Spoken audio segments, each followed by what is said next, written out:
Assalamualaikum dan selamat sejahtera. Hari ini kumpulan 4 akan membentangkan bab 4 iaitu epistemologi. Sebelum kita mulakan video pembentangan, saya akan memperkenalkan ahli kumpulan yang terdiri daripada 7 orang iaitu bermula dengan Amanda, Irene dan saya sendiri Nadia Farhana, Atiyah, Nur Adlina, Razan Kristina dan Siti Aisyah. Setiap daripada kami akan membentangkan bahagian dan isu-isu yang berbeza dalam video pembentangan ini. Sekarang, saya akan menerangkan tentang epistemologi iaitu satu cabang penting dalam bidang falsafah. Untuk bahagian pengenalan, epistemologi boleh difahami sebagai cabang falsafah yang mengkaji asal-usul, alam, kaedah dan juga batas pengetahuan manusia. Secara mudahnya, epistemologi cuba menjawab soalan seperti bagaimana kita tahu sesuatu perkara itu benar atau dari mana datangnya ilmu yang kita miliki. Melalui kajian epistemologi, kita dapat memahami bagaimana manusia memperoleh ilmu, menilai kebenaran sesuatu pengetahuan dan membezakan antara kepercayaan serta fakta. Seterusnya, bagi definisi epistemologi. Epistemologi ialah perkataan yang berasal daripada bahasa Yunani iaitu episteme yang bermaksud ilmu dan logos yang bermaksud keterangan. Jadi secara asasnya, epistemologi bermaksud ilmu tentang ilmu. Ia merupakan teori yang mengkaji tentang ilmu dan kepercayaan. Bagaimana sesuatu ilmu itu diperolehi serta sejauh mana ia boleh dianggap benar. Epistemologi juga memberi fokus kepada proses analisis dan penghasilan ilmu, termasuklah tuntutan terhadap kebenaran sesuatu ilmu. Epistemologi juga menumpukan perhatian kepada cara manusia memperoleh ilmu serta memastikan kesahihan dalam mencari ilmu. Kesimpulannya, epistemologi bukan sekadar belajar tentang ilmu, tetapi ia mengajar kita untuk berfikir secara kritikal agar kita tidak mudah menerima sesuatu tanpa asas yang kukuh. Perkembangan epistemologi amat penting kerana ia membentuk asas kepada semua bidang ilmu. Hal ini termasuklah sains, pendidikan, falsafah dan agama.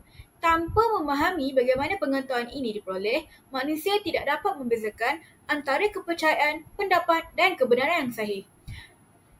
Epistemologi mula berkembang sejak zaman falsafah Yunani purba melalui tokoh seperti Plato dan Aristotle.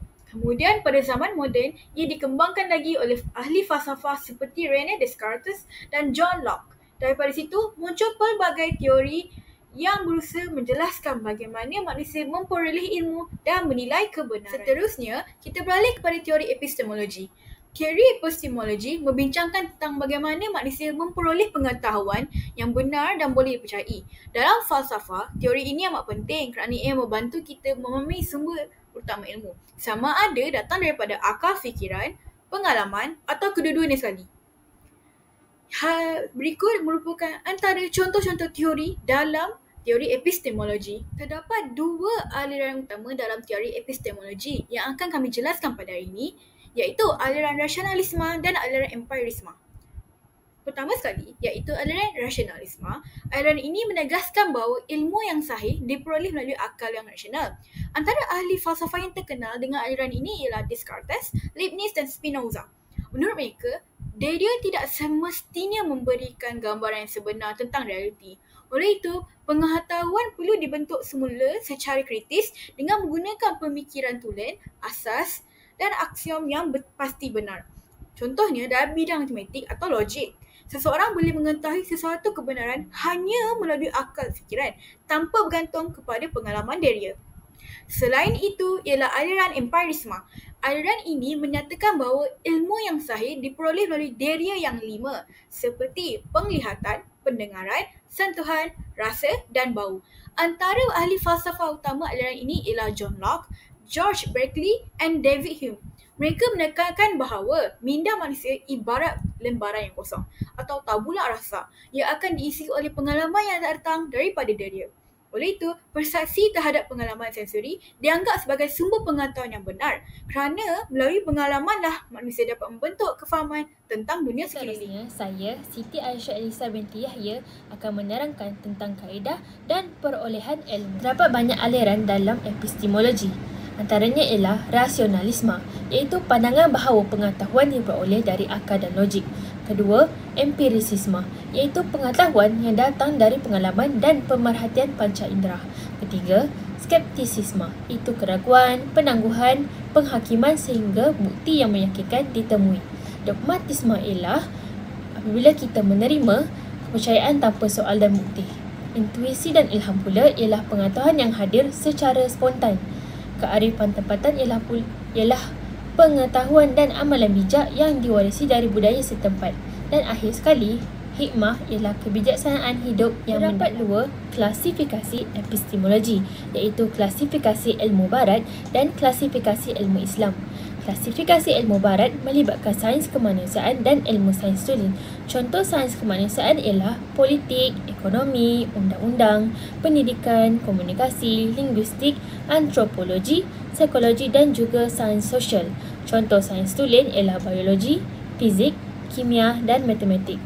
Klasifikasi ilmu Islam pula terbahagi kepada ilmu akli dan ilmu nakli. Ilmu nakli adalah berdasarkan wahyu seperti ilmu cara bersolat. Ilmu akli pula ilmu berdasarkan akal dan eksperimen seperti ilmu sains. Imam Al-Ghazali membahagikan ilmu kepada fardu ain dan fardu kifayah. Seterusnya, saya dan Razan Kristina akan menerangkan tentang teori-teori kebenaran. Untuk bahagian saya akan menerangkan tentang teori kebenaran koresponden. Secara ringkasnya, teori ini menyatakan bahawa sesuatu dianggap benar apabila ia sepadan dengan realiti atau fakta sebenar. Maksudnya, apa yang kita katakan mesti sama dengan apa yang berlaku dalam dunia sebenar.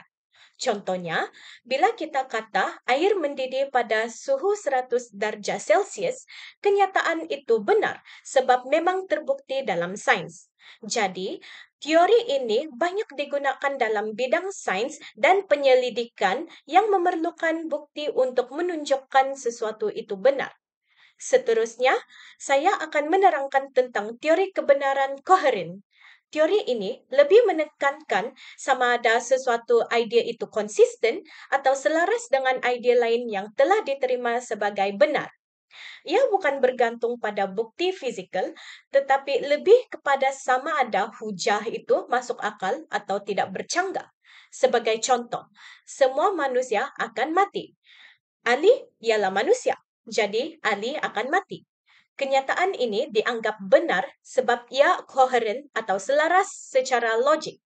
Teori ini biasanya digunakan dalam bidang falsafah dan matematik untuk menilai sama ada sesuatu hujah itu logik atau tidak. Assalamualaikum and hi everyone.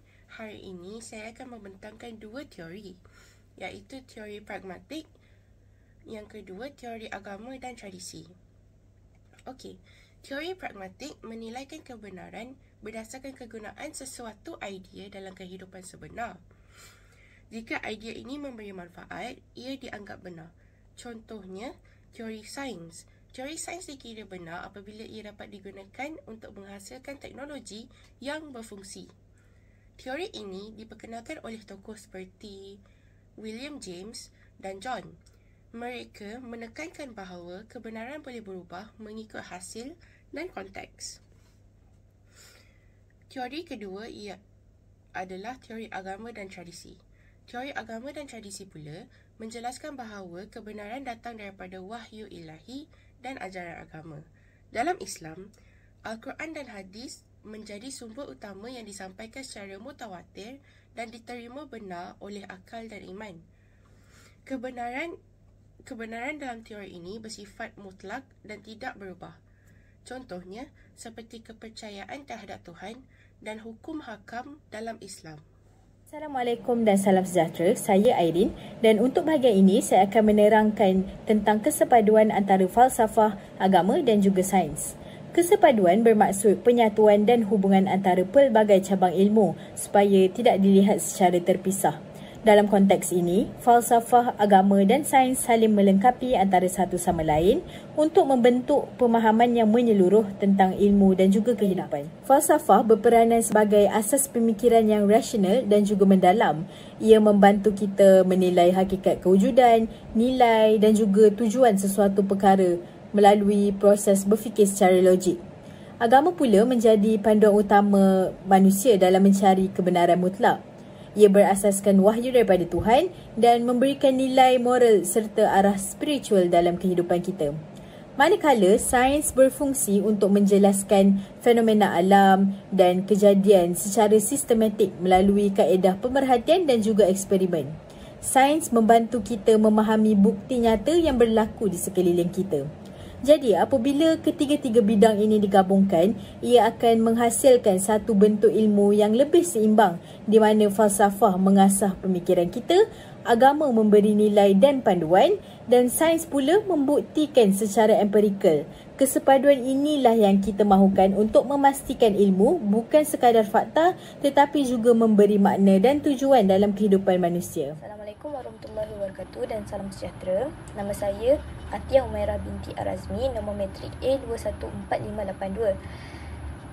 Jadi saya akan sambung kepada topik yang seterusnya iaitu kesepaduan antara ilmu.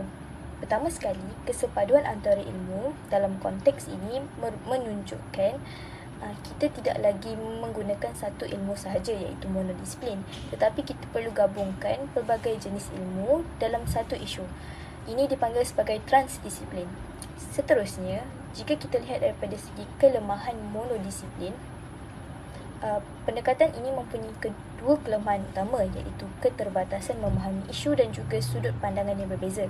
Daripada segi keterbatasan memahami isu, maksudnya adalah apabila kita hanya menggunakan satu ilmu, kita tidak nampak keseluruhan gambaran sesuatu isu. Dan juga sudut pandangan yang berbeza, maksudnya adalah di sini setiap bidang ada cara berfikir yang berbeza. Jadi pandangan mungkin sempit kalau tidak disepadukan dengan bidang yang lain. Sebagai contoh, dalam isu seperti pencemaran sungai, kita tidak boleh hanya lihat pada sudut sains sahaja, tapi kita perlu libatkan dalam aspek agama, undang-undang dan sosial untuk dapatkan penyelesaian yang betul. Para ilmuwan juga perlu bekerjasama dalam menghubungkan pelbagai disiplin ilmu. Kerjasama ini menghasilkan kefahaman yang lebih luas dan menyeluruh. Akhir sekali, jika ilmu tidak disepadukan, ia boleh membawa kepada fahaman sekularisasi dan juga liberalisasi. Ini bermaksud ilmu yang dipisahkan daripada agama dan nilai moral dan akhirnya boleh menggugat nilai hidup masyarakat kita. Sebagai kesimpulan, epistemologi merupakan satu teori yang penting dalam menentukan kebenaran sesuatu idea sebelum diiktiraf sebagai satu ilmu. Tanpa kefahaman epistemologi yang jelas, kita mungkin menerima sesuatu maklumat tanpa asas yang kukuh. Selain itu, ilmu yang benar dan sahih sangat penting dalam cara untuk membentuk seseorang ataupun melihat memahami kehidupan. Ia bukan sahaja membantu dari sudut akademik tetapi juga memberi panduan dalam memahami hakikat kewujudan sebagai seorang insan. Jadi itu sahaja daripada kami. Terima kasih. Sekian, terima kasih.